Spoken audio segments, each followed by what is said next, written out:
আসসালামু আলাইকুম প্রিয় দর্শক, আজকে আমার সনিস কুকিং রেসিপিতে সবাইকে স্বাগতম। আমি নাসরিন সনি, নওগাঁ জেলার নজরপুর থেকে বলছি। আজকে আমার রেসিপিতে নিয়ে চলে এসেছি কাঁঠাল বিচি ভর্তা। এই কাঁঠাল বিচির ভর্তাটা অনেকভাবে করে থাকেন, আজকে আমি একদম সহজভাবে, কোনো বাটাবাটির ঝামেলা ছাড়াই এতটা টেস্ট হবে যে অমৃত। অল্প একটু ভর্তা দিয়ে 1 প্লেট ভাত নিমেষেই খেয়ে ফেলবেন। আর সহজভাবে এই রেসিপিটা আপনাদের কাছে আজকে শেয়ার করব। চলে যাই মূল রেসিপিতে। প্রিয় দর্শক, কাঁঠাল বিচি ভর্তা করার জন্য আমি চুলাটা জ্বালিয়ে দিয়েছি, একটা কড়াই নিয়ে নিয়েছি, দিয়ে দিচ্ছি পরিমাণ মতো সরিষার তেল। প্রথমে একটা পেঁয়াজ বেরেস্তা বানিয়ে নিব। তেলটা যখন গরম হয়ে এসেছে, এখানে মাঝারি সাইজের 2টা পেঁয়াজ দিয়ে দিচ্ছি, আর দিয়ে দিচ্ছি ছোট সাইজের একটা রসুন, সেটা আমি কুচি করে নিয়েছি। রসুন এবং পেঁয়াজ কুচিগুলোও ভালো করে ভেজে বেরেস্তা করে নেব। পেঁয়াজ এবং রসুনটা এক সাইডে ভাজা হয়ে যায়, আমি আরেক সাইডে শুকনো মরিচ দিয়ে দিচ্ছি। এটা আমি ভালো করে ভেজে নিব, একটু পোড়া পোড়া করে ভেজে নিব। পোড়া পোড়া করে ভেজে নিলে কিন্তু ভর্তার ঘ্রাণটা এবং টেস্টটা দুটাই অসাধারণ আসে। শুকনো মরিচগুলো আমার ভেজে না হয়ে গিয়েছে, এখন উঠাই নিচ্ছি।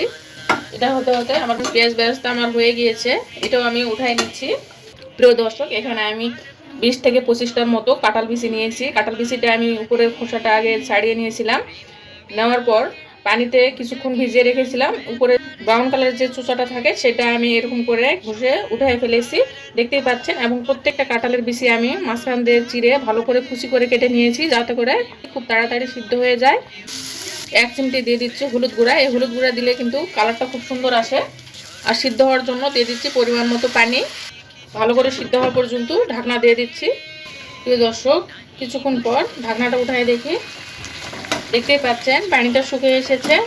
আমার কাঁঠাল বিচিগুলো সিদ্ধ হয়ে গিয়েছে, দেখতেই পাচ্ছেন।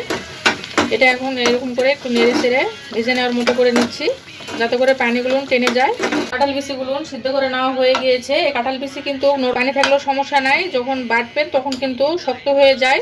বেশি শক্ত মনে হলে একটু করে পানি দিয়ে বেটে নিতে হবে। কাঁঠাল বিচিগুলো একটু ঠান্ডা হলে আমি ব্লেন্ডারে দিয়ে ব্লেন্ড করে নিব। কাঁঠাল বিচিগুলো কিন্তু একটু হলেই অনেকগুলো ভর্তা হয়ে যায়। কাঁঠাল বিচি ভর্তা আমার কাছে অনেক পছন্দের একটা ভর্তা। তো আমি এখানে কাঁঠালের বিচিটা দিয়ে দিয়েছি, এটা আমি ব্লেন্ডার করে নিব। অনেকে হাতে মেখে করে নেয়, হাতে মেখে করে নিলে কিন্তু ভরভরা হয়। আপনি চাইলে এটা বাটাতে বেটেও নিতে পারেন। তো আমি ব্লেন্ডারে ব্লেন্ড করে নিব। ব্লেন্ডারে ব্লেন্ড করে নিলে অথবা বাটাতে বেটে নিলে সুন্দর একটা আঠালো ভাব আসে, খেতেও মজা লাগে। তো এটা আমি এখন ব্লেন্ড করে নিয়ে ফিরে আসছি। প্রিয় দর্শক, কাঁঠালের বিচিটা আমার ব্লেন্ড করে নেওয়া হয়ে গিয়েছে, দেখতে পাচ্ছেন। এটা আমি এখন প্লেটে ঢেলে নিচ্ছি।